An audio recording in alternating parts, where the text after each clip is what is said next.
السلام علیکم، خوش آمدین دوستا در حسین کلکشن شاپ در هر سر دنیا که هستید. انشالله جور و صحتمند باشین.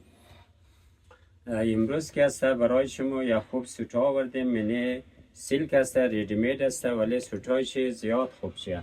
یعنی یخنش خوب کار داره، گلایش خیلی ظریف کار داره، خیلی گلایش خوب قشنگ کار داره، پای دامن شکسته خوب کار داره. همین چیزای شکسته، نگینایش مورهایش تمام موردوزی هسته که خیلی ظریف تمامش دیسکاری هسته ولی خیلی خوب شی. یعنی هم چادرش هسته، خیلی خوب چادر داره. چادرش کارش خیلی خوب شه، خیلی خوبصورت کار داره. یعنی چادرش زیاد خوب شه. چادرش هم کلان هسته که هر چقدر که کلاچی راحت سر کنن بسیار در راحتی سر کنن. هم چادرشی، یعنی هم شلوارش هم که جور کرده است. پای دان پیچش خوب کار داره.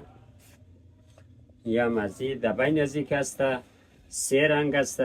یعنی پیسته‌ای رنگش هم خوب خوش رنگ است، پیسته‌ایش هم خیلی خوب شه.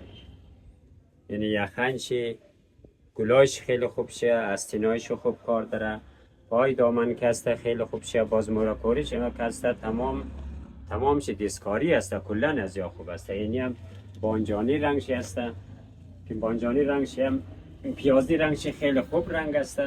از تمام رنگ ها کده این پیازی رنگش خوب رنگ است که هم استینایش هم گلایش پای دامنش خیلی خوب کار داره. موردش تمام دیستوزی است که خیلی خوب شه. یعنی که است هم سیمپل آوردیم این سوده ولی خیلی خوب شه. یک دانه سیمپل آوردیم خیلی دیزاینش خوب شه.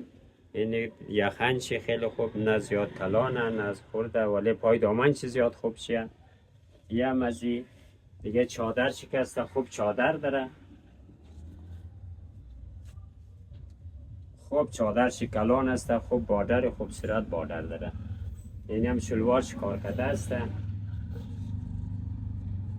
یعنی هم خیلی خوب شه.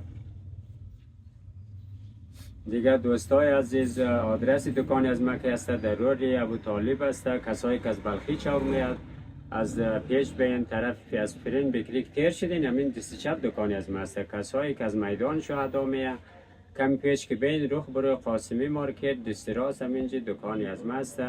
ولی کوشش کن که بین در دکان که بسیار سوتای خوب آوردیم، از نزدیک دیدن کن سوتا رو بخرین که نمومونه رنگای خوب دیزاینای خوبش نمومونه. ولی شما که هست میتونن کسایی که در دیگر کشور هست اونا میتونه که در پیج حسین کلکشن شاپ بره، در فیسبوک، در یوتیوب، در اینستاگرام، در تیک توک، در پیج بره تمام عکسای از این کالاها رو ما میزنم. ولی از اونجا خوش کن شما اسکرین شات کرده برای ما در واتساپ ارسال کنین. دیگه خوش باشین، زنده باشین، خدا یار و نگهدار شما.